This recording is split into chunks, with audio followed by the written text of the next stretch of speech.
Hello everyone, कैसे हैं आप सब। आई होप आप सभी स्वस्थ होंगे, मस्त होंगे। आज हम बात करेंगे स्टूडेंट लाइफ की प्रॉब्लम्स के ऊपर। विद्यार्थी के जीवन में शुरू से अंत तक कौन कौन सी समस्याएं आती है, समस्याओं का सामना हमें किस जज्बे से करना चाहिए। जुड़े रहिए हमारे साथ, बिना टाइम वेस्ट किए मैं शुरू करता हूँ आज का टॉपिक। मैं भी एक स्टूडेंट हूँ और मैंने भी जो अपनी स्टूडेंट लाइफ में फेस किए वो मैं सब आपके साथ शेयर करने वाला हूँ। कोशिश करूँगा कि आपके भी कुछ प्रॉब्लम्स को मैं ख़त्म कर पाऊँ। मैं एक स्टूडेंट हूँ, इसलिए ये प्रॉब्लम मेरे से ज़्यादा कोई आपको अच्छा नहीं समझा सकता। हम स्टूडेंट लाइफ की शुरुआत होती है फर्स्ट क्लास से, जहाँ नए नए दोस्त बनते हैं, नए नए शिक्षकों से मुलाकात होती है। क्या दिन था वो भी, जिसमें हम दोस्तों के बीच खट्टी मीठी झगड़ा, रूठना मनाना, शिक्षकों से मजाक करना, शरारतें करना। क्या दिन थे वो भी। ये सभी चीज़ें थी हमारे पास। हम कभी कभी ये भी सोच कर रहे थे कि कल सुबह होगा, फिर स्कूल जाना पड़ेगा। जो हम स्कूलों में अपने दोस्तों के साथ बनाते थे ताकि कोई बच्चा, कोई स्टूडेंट्स हमसे आगे ना निकल पाए। क्या दिन था वो भी। लेकिन ये सिलसिला ज़्यादा समय तक नहीं चल सकता था। ये सिर्फ फर्स्ट क्लास से 8th क्लास तक ही। उसके बाद तो 9th क्लास से एक नया लाइफ। 9th क्लास से तो हमारा जीवन ही बदल जाता है।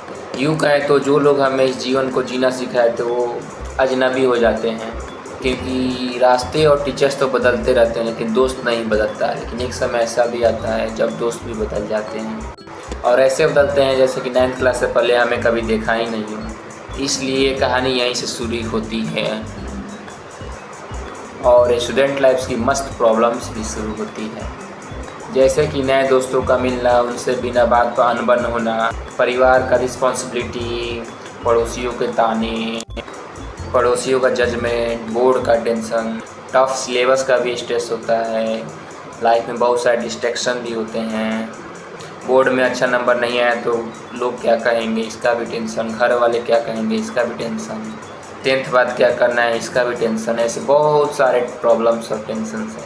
और हमारे दोस्त जिससे हम अपने नोट्स शेयर करते थे वो हमसे भी जलने लगते हैं कभी कभी। ऐसा ही प्रॉब्लम्स स्टूडेंट लाइफ में, इस संसार में स्टूडेंट को बहुत सारा फेस करना पड़ता है। तो इस प्रॉब्लम्स को कैसे ख़त्म करना है, इससे कैसे बचें, आइए से शुरू करते हैं। पहली प्रॉब्लम है डिस्ट्रैक्शन।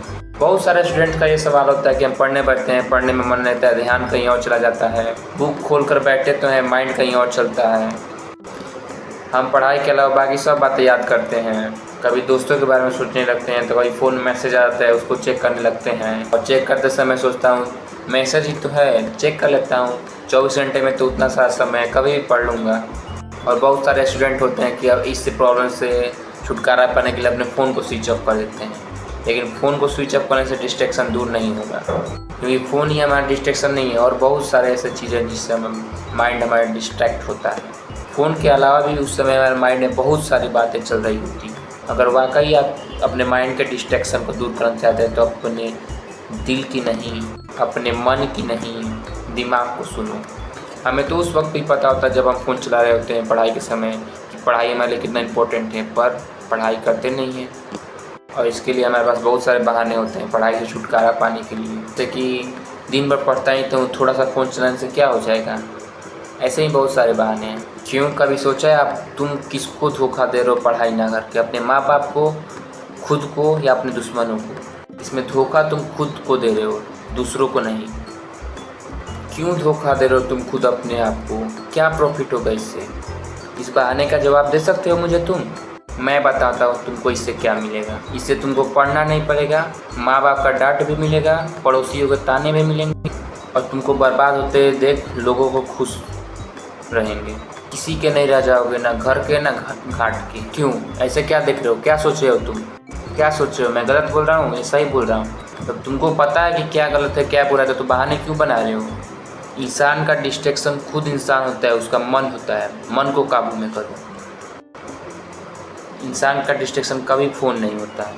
अगर फिर भी तुम बहाना कर दो तो एक बार मेरी बात ध्यान से सुनना, मेरी बात ज़रूर सोचना जो मैं बोल रहा हूँ। क्या तुमको फ़ोन रोक रहा है तुमको सक्सेस होने से, या तुम खुद रोक रहे हो? इसलिए मन को शांत करके अच्छे से पढ़ाई करो। दूसरा प्रॉब्लम सिलेबस। बहुत सारे स्टूडेंट का ये सवाल होता है कि सिलेबस तो बहुत टफ होता है, बहुत ज़्यादा है, लेकिन जब डिस्ट्रैक्शन आपका ख़त्म हो जाएगा तो पढ़ने के भी कई प्रोसेस हैं जिससे आप एक सक्सेसफुल स्टूडेंट बन सकते हैं, कामयाब इंसान। अब हम चलते हैं अपने तीसरे टॉपिक पे, जो एक बहुत महत्वपूर्ण है। लोग सोचते हैं, तुम सोचते हो, मैं सोचता हूँ कि अगर मेरा अच्छा रिजल्ट नहीं होगा तो लोग क्या कहेंगे, ताने मारेंगे। देखो डियर, लोगों का काम है ताना मारना, तुम बस उनको सुनते रहो और एक दिन तुम खुद उनको जवाब दोगे, तुम्हारा कामयाबी उनको जवाब देगा। एक बुरे मोहल्ले में जाकर अगर तुम पूछोगे कि ये मोहल्ला कैसा है, सभी लोग कहेंगे बुरे हैं, रहने लायक नहीं है। लेकिन कभी कोई ध्यान दिया है कि वो समाज बनता किससे है, कैसे बुरा मोहल्ला वो बन जाता है, बुरा एरिया वो बन जाता है। एक समाज का निर्माण वहाँ रहने वाले लोगों से ही होगा। वैसे ही ना वो समाज होगा और ना दूसरे लोगों का दूसरे के बच्चों पर दामन पर दाग लगाना, कीचड़ उछालना। ये तो सतयुग से चला रहा है। जब माँ सीता को किसी ने नहीं छोड़ा तो हम क्या चीज़ हैं। सीता माँ ने अपने परिवार के लिए वनवास किया, अपने पति के लिए वनवास किया, ना कि उस समाज के लिए, ताकि उनके परिवार पर कोई कीचड़ ना उछाले।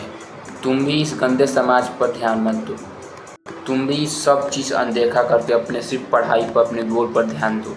जब तुम एक दिन सक्सेसफुल हो जाओगे, कामयाब हो जाओगे, तो तुमसे ज़्यादा तुम्हारे माँ बाप को खुशी होगी, उनको उनका फल मिल जाएगा जो बचपन से तुमको पढ़ा लिखा कर इतना बड़ा किए हैं।